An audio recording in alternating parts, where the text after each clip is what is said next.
In writing this book, I was confronted with a lot of disgust. Don't get me wrong, plenty of people got it and cheered me on. But I still encountered a number of people who did not get why I wanted to write about menstruation. Yet addressing the cultural prevalence of menstrual disgust, stigma, and avoidance is important to recognize why menstruation is understudied and often misunderstood.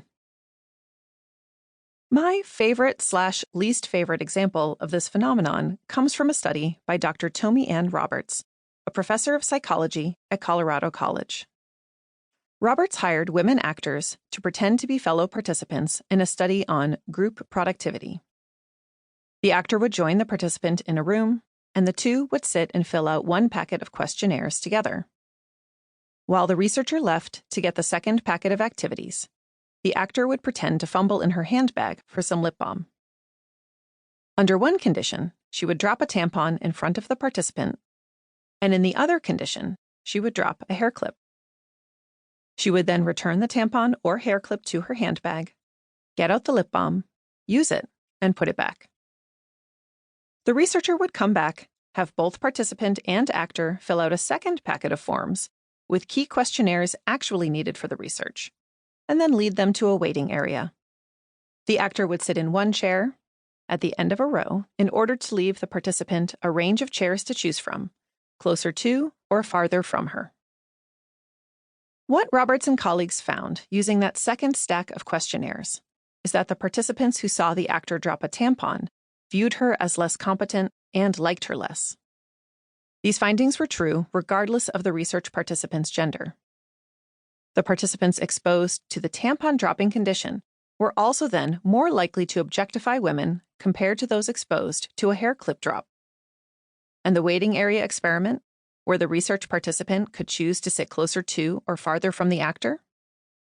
53% of the participants with the tampon dropping actor sat farther away, compared to only 32% of those hanging out with the hair clip dropping actor, suggesting a disgust reaction among those exposed to the tampon. Negative attitudes about menstruation are pervasive, and one of the main costs is silence. In the United States, for example, these attitudes fall along three axes: those of concealment, activity, and communication. American girls are taught by parents, teachers, and the broader public to conceal when they are menstruating and to reduce physical activity. The communication taboo often limits their ability to gain information about the practice, management, and experience of periods. Similarly, focus group research on British girls found that they conceive of menstruation as shameful, as something to be hidden, and as a form of illness. Most menstruating people, when surveyed, regret that young people are taught so little about what periods will actually feel like and what to do once you start getting them. In a culture that still inherently sees menstruation as shameful and dirty, what gets neglected is engaging directly with menstrual management, with experiences of menstrual bleeding and with blood, in order to help children figure out what periods are like and how to manage them day to day. Damaging views toward menstruation extend beyond menstruating people themselves. A study in Taiwan found that, despite education programs on menstruation at school, the boys in the sample had a significantly worse attitude toward menstruation than the girls.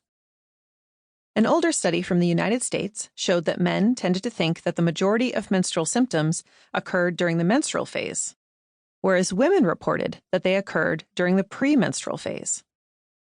Men also tended to think that periods were more emotionally debilitating but less physically bothersome than women. Hostile beliefs about menstruation can even lead to stereotype threat. Giving women a menstrual distress questionnaire before performing other cognitive tasks decreases their task performance. These beliefs get ground in.